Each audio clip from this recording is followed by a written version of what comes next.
Salut à toi, j'espère que tu vas bien. On se retrouve aujourd'hui dans ce 5e podcast. J'espère en tout cas que tu as passé un excellent week-end. Et aujourd'hui, je voudrais aborder quelque chose qui pour moi a été une croyance limitante pendant longtemps. Alors, elle est encore un petit peu là, mais petit à petit, j'arrive à prendre le dessus. C'est, voilà, faut-il savoir coder pour créer un site internet? Et ça, je pense que je dois pas être le seul à m'être posé cette question. Alors peut-être que tu t'en fous et du coup tu vas pas nécessairement écouter ce podcast, mais en tout cas t'as peut-être envie de créer ton site internet, mais tu te bloques en te disant ouais, mais pour pouvoir créer mon site internet, j'ai besoin de savoir coder. Et je vais te montrer, enfin du moins je vais essayer de te faire comprendre dans ce podcast que non, t'as pas nécessairement besoin de savoir coder pour créer ton site internet. C'est juste une fucking grosse croyance limitante que tu as et que je voudrais te montrer que voilà, tu peux la dépasser quoi. Alors comment moi j'ai pris conscience que il n'y a pas besoin de savoir coder pour créer son site internet. Alors moi j'ai eu de la chance, je pense que ça c'est ce qu'on appelle les synchronicités. J'ai eu la chance de tomber sur la route de Marketing Humaniste. Et grâce à eux, notamment grâce à eux, j'ai pu dépasser cette croyance limitante et puis j'ai pu juste développer mes connaissances et mes compétences juste un truc de malade grâce à eux. Et donc, je vais t'expliquer un petit peu l'histoire et tu vas voir. Alors, en fait, c'était il y a quoi il y a un petit moment déjà, il y a plus d'un an et demi, j'ai lancé une espèce de webinaire, une conférence en ligne. C'était plus un échange sur un sujet. Alors, je me souviens plus trop ce que c'était. Et il y avait Thibaut Desmortiers qui m'avait proposé qui m'avait dit bah tiens, regarde, moi ça m'intéresse de participer à ton événement que tu organises en ligne. Et du coup, avec Thibaut, forcément les gens avec qui ont participé à cet événement, du coup on a créé des liens évidemment. Et par la suite, Thibaut et Romuald se sont associés pour monter Marketing Humaniste. Et alors là, je saurais plus te dire comment, mais j'ai commencé à bosser avec eux. Donc maintenant, c'est il y a. Ouais, je commençais à bosser avec eux. Donc j'avais mes petites compétences à moi. Compétences que j'ai développées en bidouillant en fait. Donc je vais juste terminer ce que j'étais en train de commencer. Je vais pas commencer à déjà partir en live, mais voilà, en concernant Marketing Humaniste, j'ai commencé à bosser avec eux. Alors, maintenant, ça fait à peu près un an et demi, voire peut-être un peu plus que je travaille avec eux. Avant de bosser avec eux, en fait, moi au départ, je voulais monter mon blog. Voilà, parce que j'ai envie de monter mon blog tout simplement. Donc en fait, j'ai beaucoup bidouillé, c'est beaucoup de bidouillage, mais je savais pas coder. Je savais pas coder, ça a été beaucoup de bidouillage. Déjà, apprendre qu'est-ce qu'un nom de domaine, apprendre qu'est-ce qu'un hébergeur, comment euh, les synchroniser ensemble, parce qu'à l'époque, à l'époque, c'était pas si vieux que ça, il y a peut-être 2 3 ans, je sais pas si on pouvait avoir un hébergeur, un nom de domaine ensemble avec un WordPress facile à installer. Donc à l'époque, il fallait avoir son nom de domaine, son hébergeur. Moi, c'est comme ça que j'ai dû faire. J'ai dû les synchroniser ensemble. Et ensuite, j'ai dû, moi, manuellement installer WordPress. Alors maintenant, il y a des moyens. Maintenant, il y a des façons beaucoup plus simples de mettre en place WordPress. Donc, et heureusement, pour ceux qui se débutent, c'est top. Et donc voilà, j'ai pas mal bidouillé, etc. Donc en bidouillant, en fait, j'ai pas mal, j'ai développé des petites compétences par-ci par-là, des petites connaissances, etc. J'ai commencé à bidouiller avec OptimizePress, OptimizePress qui permettait de faire des pages de capture, des pages de vente, etc.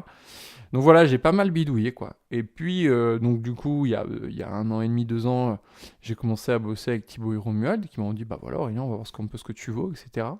On a commencé à bosser ensemble et en fait du coup là j'ai commencé concrètement à avoir des clients via Marketing Manis, mais j'ai commencé à bosser pour des clients quoi. Et, euh, et du coup, ce qui est intéressant aussi, c'est qu'ils avaient des besoins, donc moi je n'avais pas de connaissances, donc j'ai dû développer des connaissances et des compétences pour subvenir à leurs besoins, donc ça c'était un point très intéressant, mais toujours pas de codage.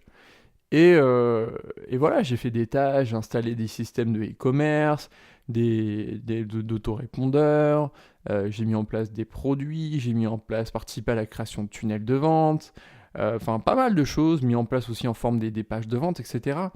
Et, euh, et voilà, et finalement, j'ai bossé avec des clients, via Marketing Manist, et finalement, je me suis rendu compte que je bosse avec des clients qui ont des besoins, et on a des clients qui ont quand même quand même beaucoup, qui génèrent beaucoup d'argent. On a une cliente qui génère, je ne citerai pas son nom de ça, mais qui génère à peu près entre 1000 et 1500 euros par jour, quoi. Donc c'est pas rien. Et, euh, et pas besoin de coder, quoi. Pas besoin de coder. Alors, pas besoin de coder, c'est un grand mot, parce que il y a, par exemple, cette cliente et d'autres clients qui utilisent WooCommerce. WooCommerce, c'est quand même un outil avancé. Alors, si tu utilises juste le plugin de base, ça va, c'est pas très compliqué. Mais à partir du moment où tu vois, tu as WooCommerce, tu peux le paramétrer de façon basique ou avancée. Tu peux, pour certains clients, lui rajouter WooCommerce, le système de paiement en plusieurs fois, le système de subscription, un système d'export de factures, un système d'export en CSV pour exporter les factures, un système d'avoir. On a couplé ça à un autorépondeur. On a mis en place un système de promotion. On a mis en place un système de tracking avec eDave Affiliate, donc avec de l'affiliation et du tracking. Sachant qu'eDave Affiliate, c'est quand même un gros outil qu'il faut prendre avec des pincettes. Voilà, donc on a utilisé WooCommerce, et WooCommerce, on les a vraiment surboostés, on en a fait des bêtes de guerre, et encore, je pense qu'on peut aller beaucoup plus loin. Mais du coup, quand tu fais ça, bah, tu as des trucs qui sont assez avancés. Dès qu'il y a des mises à jour, ça peut créer des bugs, mais surtout que là, il faut savoir peut-être un peu coder, effectivement. Mais j'ai pas pris de cours de codage pour le peu de choses que j'ai dû faire en code, entre guillemets. Hein. J'ai juste cherché dans la documentation. Alors, oui, ça, certes, ça prend du temps, ça c'est sûr. Mais en cherchant dans la documentation, j'ai trouvé le morceau de code qu'il me fallait. Je l'ai mis au bon endroit et c'est tout, quoi. Donc j'ai pas eu besoin en fait de réfléchir, d'inventer le code, c'est juste un peu de logique en disant bah, ok, je vais chercher dans la doc, ou je vais chercher dans des forums, ou le forum ça n'existe plus, mais où je vais chercher dans des groupes Facebook ou sur des topics sur internet, et puis je vais essayer de trouver la solution comme ça, quoi. Et voilà, et j'ai pas eu besoin d'apprendre le codage, j'ai juste pris le morceau de code que j'ai trouvé qui correspondait à mon besoin, et j'ai mis ça en place. Donc ça demande du temps. Mais clairement, voilà, clairement, si tu fais un truc simple, t'as pas besoin de savoir coder. Tu vois, là, je regardais ma chérie, donc, est en train de se faire former pour monter son site, monter son projet, créer une niche, faire de la pub ciblée, et puis proposer des prestations pour générer de l'argent pour devenir nomade digital. Donc, elle a fait une formation avec Karel, pardon, là, je m'embrouille un peu. Karel, pardon, si t'écoutes ce podcast, désolé d'avoir écorché ton prénom. Donc, avec Karel. Et Karel lui a donné à ma chérie, lui a donné un site qui s'appelle 5euros.com. Et son site, en fait, c'est des gens qui proposent des prestats. Donc, une prestat de base à 5 euros et après des prestats complémentaires où là, les prix augmentent, quoi. Et il y avait un mec qui proposait, je vais te dire, voilà.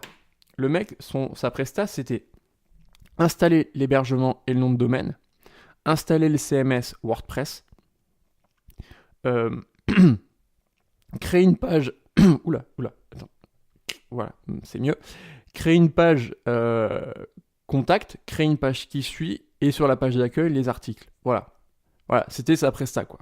Et honnêtement, pour faire ça, mais t'as pas besoin de coder, quoi. Clairement, t'as pas besoin de coder, quoi. Alors, qu'est-ce que t'as besoin ? Clairement, de base. Bah en fait, c'est ce que j'ai dit déjà pour Steve, tout simplement. C'est-à-dire, bon, tu vas sur un hébergeur, t'achètes un pack qui te propose un nom de domaine, un hébergement, un ou plusieurs adresses email en fonction du prix du pack que tu vas prendre. Ça va donner aussi une certaine capacité de stockage sur ton site. Voilà. Donc tu prends en fonction de tes besoins. Si tu lances un site juste vitrine, tu n'as pas besoin de beaucoup d'espace de stockage, à moins que tu veuilles stocker des formations dedans. Mais en l'occurrence, c'est juste un site vitrine. Tu n'as pas besoin d'avoir un truc énorme. Donc voilà. Une fois que tu as acheté ton pack, qu'est-ce qui va se faire ? Bah, eux, ils vont mettre en place ils vont en fait, l'hébergeur qui te propose, sur qui tu as acheté ton pack, ils vont mettre en place tout le système. Donc, c'est-à-dire synchroniser le nom de domaine, l'hébergement, etc. Voilà, donc en général, ça prend 48 heures. Au bout de 48 heures, ton truc, il est opérationnel. Qu'est-ce qu'il te reste à faire ? Sur ton compte de l'hébergeur, tu peux installer différents types de CMS. Joomla, WordPress, etc. Tu cliques sur WordPress, il va te demander un nom pour ton WordPress, un nom d'utilisateur, un mot de passe, ok, il t'installe WordPress, et voilà. Là, tu as ton nom de domaine, ton hébergement et WordPress. Ça t'a pris un peu plus de 48 heures parce qu'il y a eu le temps d'attendre que ça se mette en place. Voilà. Donc là, en l'occurrence, rien de très compliqué. Ensuite, qu'est-ce que tu as besoin comme plugin? Tu as besoin d'un thème. Tu as besoin d'un thème déjà. Donc tu vas voir. La base, c'est déjà quand tu as ton WordPress, tu vas parcourir un peu ton WordPress pour voir les différents réglages, etc. Ensuite, ton thème. Alors moi, le thème que j'utilise souvent, c'est Sydney. Parce que je trouve que c'est un thème, la version gratuite est assez balèze. Alors voilà, j'aime beaucoup la version gratuite parce qu'elle propose pas mal de choses. Et alors la version payante, c'est encore mieux. Mais la version gratuite est franchement pas mal du tout. Et ensuite, comme plugin, de toute façon, genre, je fais qu'en parler, mais Elementor, quoi. T'installes Elementor. Elementor de base, il est juste excellent. Tu prends la version payante si tu veux aller plus loin et puis rajouter des outils marketing. Et voilà, et là, tu as tout pour faire une page d'accueil avec des articles de blog, parce que de base, quand tu auras un WordPress, la page d'accueil, ça va afficher les articles de blog. Donc après, c'est à toi de dire, je veux créer une page qui va être ma page statique. Mais ça, peut-être, j'en reviendrai plus tard si ça t'intéresse. Donc de base, ta page d'accueil, ça va être ta page où tu as les articles de blog qui vont s'afficher. Donc clairement, tu n'as pas grand-chose à faire, à moins de retravailler le design avec Elementor, mais c'est tout. Créer une page contact, tu te crées une nouvelle page que tu appelles contact. Tu fais modifier avec Elementor, tu l'ajustes au design que tu veux. Il te suffit ensuite d'installer un plugin de formulaire de contact. Il y en a, alors j'ai oublié le prénom. Alors attends, je vais regarder vite fait sur le net. Ah ça j'utilise tellement de plugins, tout ça en fonction des clients que je me souviens plus du nom du plugin. Mais sinon voilà, attends, j'arrive pas à parler et écrire en même temps. En tout cas voilà, tu installes un plugin de formulaire de contact. Tu marques plugin formulaire de contact WordPress, tu regardes un petit peu ce que te propose Google, tu regardes les articles, tu vois un petit peu ce qui est intéressant, ce qui te correspond. Et puis voilà, sinon un des plus utilisés, voilà, c'est Contact Form 7. Oula, j'ai du mal à parler. Contact Form 7, qui est vraiment pas mal du tout pour créer un formulaire de contact. Donc là, ça y est, tu as ta page d'accueil avec les articles qui vont se créer quand tu vas en créer un. Tu as ta page de contact. La page qui suis-je, c'est pareil. Tu crées une nouvelle page, tu la nommes qui suis-je, tu fais modifier avec Elementor, et là tu mets le contenu de qui tu es et tu modifies le design avec Elementor, quoi. Tu fais ton drag and drop, tu mets tes colonnes, tu mets tes zones, etc. Et voilà, tout simplement. Puis après, il ne te reste plus qu'à écrire des articles de blog. Pareil, tes articles de blog, soit tu fais le truc de base, c'est-à-dire que quand tu fais créer un nouvel article, WordPress, il va te montrer un traitement de texte, et puis tu crées ton article, tu mets tes photos, nanana, tu fais publier. Si tu veux aller plus loin dans le design de ton article, au lieu de faire comme ça, tu fais modifier avec Elementor, et ton article, tu le construis avec Elementor. C'est-à-dire que là, tu vas pouvoir faire plusieurs colonnes, vraiment avoir plus de... Comment dire, pouvoir vraiment sur l'ajustement de ton article, entre le texte, les images, etc., ça va être plus précis. Donc voilà, mais voilà, et là, tu as un site qui a une page d'accueil, avec les articles qui s'affichent, avec une page à propos, une page qui suit. Voilà, c'est tout. Et là, t'as pas besoin de savoir coder, quoi. Donc voilà, honnêtement, si tu veux créer un site tout simple, non, t'as pas besoin de savoir coder. C'est si tu rentres dans des trucs hyper avancés. Alors, effectivement, un codeur, lui, qu'est-ce qu'il va pouvoir faire par rapport de plus que moi ou de toi, c'est que lui, il aura une, comment dire, une main à 100% sur son site, en termes de tout, en termes de graphisme, il pourra vraiment faire des trucs hyper avancés. Mais après, ça va dépendre aussi de ses compétences en codage. Clairement, avec Elementor, tu peux quand même faire des trucs assez ouf. Avec des designs assez modernes, assez classe, et sans savoir coder, quoi. Enfin, je vais te remettre, si tu veux, les liens des deux sites que j'ai fait. Donc le site de cinéma itinérant que j'ai fait pour le taf pour qui je bossais juste avant. Et le site de Steve. Et attends, je le note. Hop. Et le site de Steve, quoi. Tu vas voir que le site de Steve, moi je le trouve assez moderne. Il n'y a pas beaucoup de choses, mais ça fait l'affaire, quoi. Et voilà. Et puis après, si tu as envie de mettre en place un système de vente, t'as juste écouté les podcasts que j'ai fait avant, j'en ai déjà parlé, donc je vais pas en venir dessus. Mais voilà. Donc en tout cas, avec tout ce que je viens de te dire là, tu peux comprendre que il n'y a pas besoin de savoir coder pour lancer son site. Il y a plein de gens qui créent leur site et qui connaissent rien au codage. J'en suis la preuve vivante. Que il n'y a pas besoin de savoir coder pour créer son site. Voilà, il suffit juste d'avoir les bons outils. CMS, WordPress, de base. Il y a Elementor. Alors, il n'y a pas que Elementor. Je trouve Elementor balèze, mais tu as Elementor, tu as OptimizePress, mais je trouve que maintenant, il commence à être un petit peu dépassé. Enfin, ça dépend ce que tu veux faire. Pour certains outils marketing, certains outils de vente, etc., OptimizePress, c'est quand même bien. Je sais qu'on l'utilise encore beaucoup parce que il permet de faire quand même pas mal de choses pour construire cette tunnel de vente, il est quand même pas mal. Donc voilà, Elementor, il y a une version gratuite, une version payante. OptimizePress, il est que payant. Et tu as Visual Composer, que j'utilisais à l'époque, qui est plutôt pas mal aussi, qui est un peu de la même trempe qu'Elementor, mais lui est payant par contre. Donc voilà. Et voilà, et c'est tout. Et là, t'as tout pour créer ton site, quoi. Après, c'est juste à toi d'être un peu curieux, en fonction de tes besoins, bah, tu vas chercher des plugins qui peuvent correspondre à tes besoins. Après, moi, ce que je fais, c'est que voilà, par exemple, je couple mes plugins à Elementor. Par exemple, parfois, un plugin il va être un peu limité en termes de design. Bah je vais voir est-ce que je peux coupler le plugin à Elementor pour faire un truc plus joli, quoi. Donc voilà, après, c'est à toi juste d'être un peu créatif, savoir un petit peu, voilà, dire ok, est-ce que je peux coupler ça avec ça, etc. Et voilà, c'est sûr qu'après, ça prend un peu de temps à créer, mais t'as pas besoin de savoir coder. Ça, c'est clair et net, t'as pas besoin de savoir coder, quoi.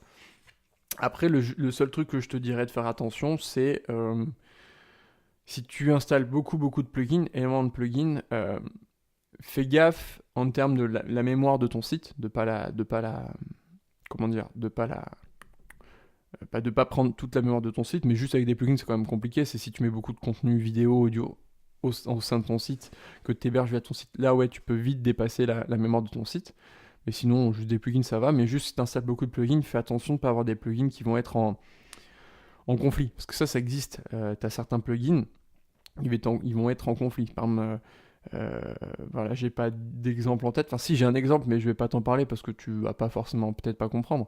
Mais voilà, fais juste attention de pas avoir. Par exemple, t'as des plugins qui font la même chose. Ben, n'installe pas deux plugins qui font la même chose. Sinon, ça peut être une contrainte. Par exemple, un plugin de cache, tu as différents plugins qui te permettent de mettre à jour le cache, etc. N'en mets pas deux, parce que là, il va y avoir des conflits. Voilà, donc par exemple, un plugin de e-commerce, n'en mets pas deux. Soit tu mets l'un, soit tu mets l'autre, mais t'en mets pas deux. Voilà, donc voilà, c'est les petits trucs que je voulais te dire. Mais voilà quoi. Enfin, je sais plus trop quoi dire, parce qu'en fait, moi j'ai clairement compris qu'il n'y a pas besoin de savoir coder pour créer un site. Alors, moi, ce fait de cette croyance limitante, elle est surtout présente pour proposer des prestations, mais là, j'ai bien compris qu'il n'y a pas besoin de savoir coder non plus pour faire des prestations. En fait, savoir créer un site ou son site ou savoir faire des prestations, c'est la même chose, parce que les compétences que ça demande, c'est les mêmes, quoi. Voilà. Donc, en tout cas, moi, je te remercie d'avoir écouté ce podcast. J'espère que j'aurai trouvé les bons mots ou j'aurai la bonne énergie pour te faire comprendre que voilà, que t'as pas besoin de savoir coder pour faire ton site. J'espère que je te l'aurai bien fait comprendre, quoi. Et j'espère que ça va vraiment t'aider à passer un cap et à te lancer, clairement. À te lancer, voilà. Moi, en tout cas, je te remercie. Je te dis une très belle semaine. Juste avant de terminer, je voudrais te dire un petit truc que je viens de mettre en place. Si t'écoutes, voilà, si t'as envie d'écouter ce podcast sur ton portable, mais que toi, alors mon podcast ou un autre, et que t'as des podcasts que tu suis qui sont sur iTunes, et que toi, t'as un smartphone Android, ça te fait un peu chier parce que, moi, c'était mon cas, parce que voilà, sur Android, il n'y a pas iTunes. Et ça, c'est chiant parce qu'il y a des podcasts qui sont sur iTunes qui sont hyper intéressants, des podcasts de marketing, des podcasts de développement personnel, etc. etc. Et que si tu as un Android, tu peux pas les écouter. Moi, il y a quelques temps, j'ai trouvé une solution pour pallier à ça. C'est une application que tu vas télécharger sur ton Android. Tu vas venir récupérer le flux d'iTunes pour pouvoir avoir les podcasts iTunes, mais sur une application Android. Et si ça t'intéresse de savoir comment on fait ça, tu vas voir la description.